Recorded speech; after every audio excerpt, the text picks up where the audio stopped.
Hello मेरे प्यारे विद्यार्थियों, कैसे हैं आप सब। स्वागत है आप सभी का आपके अपने यूट्यूब चैनल एमए वाला पर। आज आप सीखने जा रहे हैं। आज से आपका class 12th physics target batch start हो गया है और आप लोग इस बैच को जरूर ज्वाइन करें और एमए वाला ऐप को डाउनलोड करके आप लोग 499 रुपए का ये बैच टारगेट बैच क्लास 12 का, जिसमें आपको सभी सब्जेक्ट पढ़ने को मिलेंगे, आप लोग जरूर परचेज कर लीजिए। तो आइए शुरू करते हैं आपका क्लास। ये क्लास 12 फिजिक्स चैप्टर 1 विद्युत आवेश एवं क्षेत्र इलेक्ट्रिक चार्ज एंड फील्ड के टॉपिक स्थिर वैद्युत की आवेश और आवेशन के बारे में आज आप सीखेंगे। तो आइए समझते हैं आज के 3 टॉपिक। स्थिर विद्युत की क्या होता है, आवेश क्या होता है और आवेशन क्या होता है। इन तीनों हेडिंग्स को आप आज डिटेल में समझिए। और ये जो है चैप्टर, ये जो आपका आज वीडियो लेक्चर है, ये इंट्रोडक्शन क्लास है। इसमें आपको केवल इंट्रोडक्शन ही समझाया जाएगा, बताया जाएगा, और आगे के वीडियो लेक्चर में आपको क्लास 12 की फिजिक्स को एकदम heading by heading, topic by topic आपको इजीली बताया जाएगा, समझाया जाएगा। तो आप लोग बढ़िया से बोर्ड की तैयारी के लिए हमारे ऐप को इंस्टॉल करें और कोर्स को परचेज जरूर करें। तो आइए समझते हैं। सबसे पहले हम स्थिर वैद्युतिकी होता क्या है, ठीक है। तो स्थिर वैद्युतिकी भौतिकी की वह शाखा है जिसमें स्थिर आवेश के कारण उत्पन्न वैद्युत क्षेत्र, वैद्युत बल इत्यादि का हम अध्ययन करते हैं, ठीक है। अब थोड़ा समझ लेते हैं ये विद्युत आवेश क्या होता है। तो विद्युत आवेश पदार्थ का एक मूल भौतिक गुण है जिसके कारण कोई दूसरा आवेश आकर्षण या प्रतिकर्षण का अनुभव करता है। अर्थात विद्युत आवेश पदार्थ का वह भौतिक या मूल भौतिक गुण है जो विद्युत क्षेत्र और विद्युत बल का कारण बनता है, ठीक है। अब इसी पे समझ लेते हैं। यहीं पर हम आवेशन क्या होता है। तो किसी पदार्थ को आवेशित करने की क्रिया को आवेशन कहते हैं।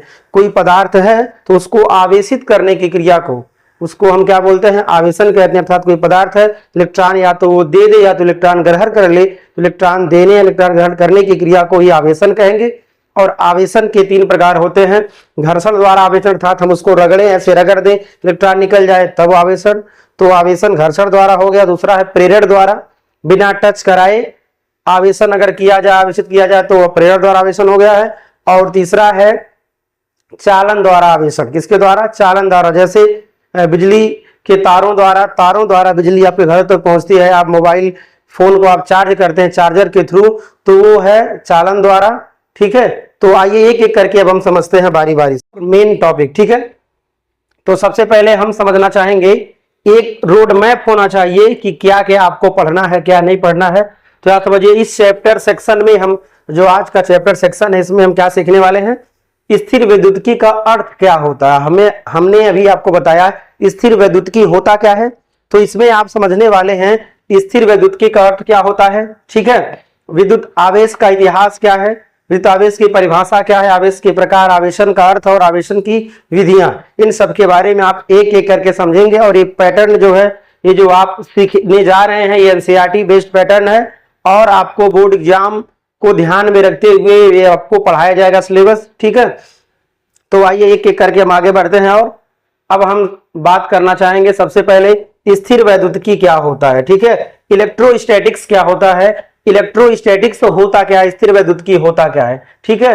तो स्थिर वैद्युतिकी जो है ये भौतिकी की एक शाखा है। स्थिर वैद्युतिकी क्या है, भौतिकी की एक शाखा है जिसमें क्या किया जाता है, ध्यान देना है। स्थिर वैद्युतिकी भौतिकी की एक शाखा है जिसमें विराम अवस्था में उपस्थित अर्थात स्थिर आवेश, स्थिर वैद्युत आवेश और उससे उत्पन्न प्रभावों का अध्ययन किया जाता है। अर्थात स्थिर वैद्युतिकी भौतिकी की वह शाखा है जिसमें स्थिर आवेशों के कारण, अर्थात विराम अवस्था में जो आवेश होता है उसके कारण उत्पन्न वैद्युत क्षेत्र, वैद्युत बल इत्यादि प्रभावों का अध्ययन किया जाता है। तो वैद्युत क्षेत्र हो सकता है, वैद्युत बल हो सकता है, वैद्युत फ्लक्स हो सकता है, इत्यादि घटनाओं का स्थिर वैद्युतिकी में अर्थात इलेक्ट्रोस्टैटिक्स में अध्ययन किया जाता है। तो अब आपको समझ में आ गया होगा स्थिर वैद्युतिकी होता क्या है। तो स्थिर वैद्युतिकी एक फिजिक्स का एक शाखा, एक ब्रांच है जिसके अंतर्गत हम स्थिर आवेश के कारण अर्थात विराम अर्थात रुके हुए आवेश के कारण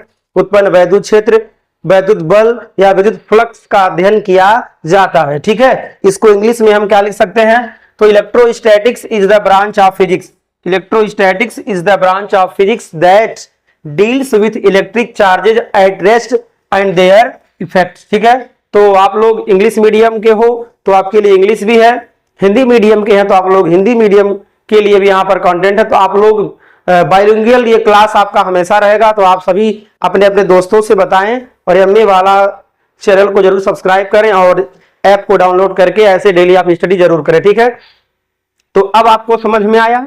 अब हम बात करते हैं स्थिर वैद्युतिकी जो होता है तो उसके हमें उदाहरण कहाँ देखने को मिलेंगे। तो देखिए, आपने जब आप छोटे क्लासों में रहे होंगे तो आपने जरूर किया होगा, अपने पेन को लिए होंगे आप और तेल लगे हुए बालों में ऐसे करके आपने छोटे छोटे टुकड़े को उठाने का आपने प्रयास किया होगा ना, या नहीं किया होगा तो आप लोग कर लीजिएगा। तो कंघी को बालों से रगड़ने पर छोटे कागज के टुकड़े आकर्षित होते हैं। इसके पीछे का कारण क्या है, तो इसके पीछे का कारण है इलेक्ट्रोस्टैटिक्स चार्ज, स्थिर वैद्युत आवेश।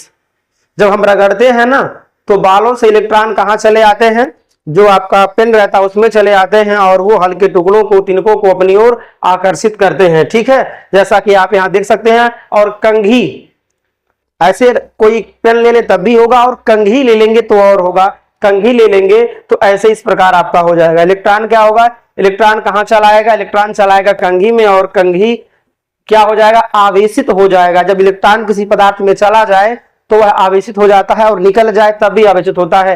इलेक्ट्रॉन जिसमें जाता है वो आवेशित होता है।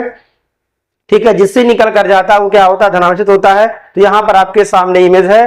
तो आपने स्थिर वैद्युत आवेश के कारण ये छोटे छोटे तिनकों का जो है इस कंघे की ओर अट्रैक्ट होना आपने समझा।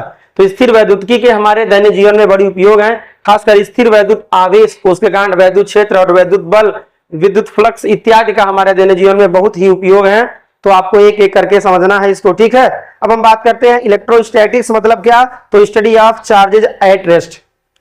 इलेक्ट्रोस्टैटिक्स का मतलब क्या हुआ, study of charges at rest, अर्थात विराम अवस्था में चार्जों का अध्ययन ही क्या है, विराम अवस्था में अर्थात स्थिर आवेशों का अध्ययन ही इलेक्ट्रोस्टैटिक्स अर्थात स्थिर वैद्युतिकी कहलाता है। तो आपने अब शायद समझ लिया होगा ये स्थिर वैद्युतिकी होता क्या है। ठीक है, अब आइए हम बढ़ते हैं अगले टॉपिक की ओर, एकदम आपको बढ़िया से सुनते और समझते चलना। ठीक है, आइए अब हम बात करते हैं और अगले टॉपिक पर।